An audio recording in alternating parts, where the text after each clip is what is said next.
Sabarimala സ്വർണ്ണക്കൊള്ളക്കേസിൽ A പത്മകുമാറിനെതിരെ നടപടി സ്വീകരിക്കുന്നതിൽ നിലപാട് മാറ്റി സിപിഐഎം.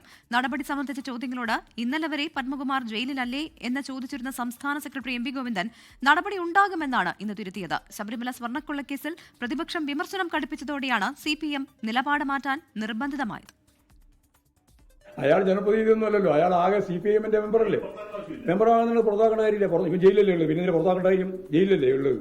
ശബരിമല സ്വർണ്ണക്കൊള്ളക്കേസിൽ അറസ്റ്റിലായ എ പത്മകുമാറിനെതിരെ നടപടിയെടുക്കാത്തതിനെ പറ്റിയുള്ള ചോദ്യങ്ങൾക്ക് CPIM സംസ്ഥാന സെക്രട്ടറി എം വി ഗോവിന്ദൻ ഇന്നലെ നൽകിയ പ്രതികരണമാണിത്. ഒരാളെ അറസ്റ്റ് ചെയ്താൽ അയാൾ കുറ്റാരോപിതൻ മാത്രമേ ആകുന്നുള്ളൂ എന്ന വാദമുയർത്തിയായിരുന്നു ഗോവിന്ദന്റെ പ്രതിരോധം. എന്നാൽ നേരം ഇരുട്ടി വെളുത്തപ്പോൾ എം വി ഗോവിന്ദൻ നിലപാട് തിരുത്തി. ജയിലിൽ നിന്ന് പുറത്തു വന്നാലും പുറത്തു വന്നില്ലെങ്കിലും ഉള്ളിലാണെങ്കിലും ഒക്കെ ഞങ്ങൾ സൂക്ഷ്മമായ പരിശോധന നടത്തി ആവശ്യമായ നിലപാട് സ്വീകരിക്കും. രാഹുൽ മാങ്കുട്ടത്തിനെതിരായ പീഡന പരാതിക്കൊപ്പം ശബരിമല സ്വർണ്ണക്കൊള്ളയും തദ്ദേശ തെരഞ്ഞെടുപ്പിലെ പ്രധാന ചർച്ചാ വിഷയമാണ്. രാഹുലിനെ പുറത്താക്കി വിവാദത്തിൽ നിന്ന് പുറത്തുകടക്കാൻ ശ്രമിക്കുന്ന UDF നേതൃത്വം സ്വർണ്ണക്കൊള്ളയിൽ അറസ്റ്റ് ചെയ്യപ്പെട്ട പത്മകുമാറിനെതിരെ നടപടിയില്ലാത്തത് എന്തെന്ന ചോദ്യം ശക്തമായി ഉയർത്തുന്നുണ്ട്. ഇതോടെയാണ് ഇന്നലെ പറഞ്ഞത് മാറ്റിപ്പറയാൻ CPIM സംസ്ഥാന സെക്രട്ടറി ഇന്ന് നിർബന്ധിതമായത്.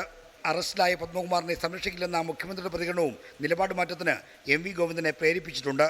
ഈ കാര്യത്തിൽ ആര് തെറ്റ് ചെയ്താലും ആ തെറ്റ് ചെയ്തവരെ സംരക്ഷിക്കുന്ന ഒരു നടപടിയും പാർട്ടിയുടെ ഭാഗത്ത് ഉണ്ടാകില്ല എന്നത് CPIM വ്യക്തമാക്കിയുള്ള കാര്യമാണ്. ലോകത്തെവിടെയായാലും ഏത് സമയത്തും 24 വാർത്തകളും ഓഗ്മെന്റഡ് റിയാലിറ്റി പാക്കേജുകളും എക്സ്പ്ലെയിനറുകളും വിശദമായി കാണാൻ ഞങ്ങളുടെ YouTube ചാനൽ നിങ്ങൾക്ക് സബ്സ്ക്രൈബ് ചെയ്യാം.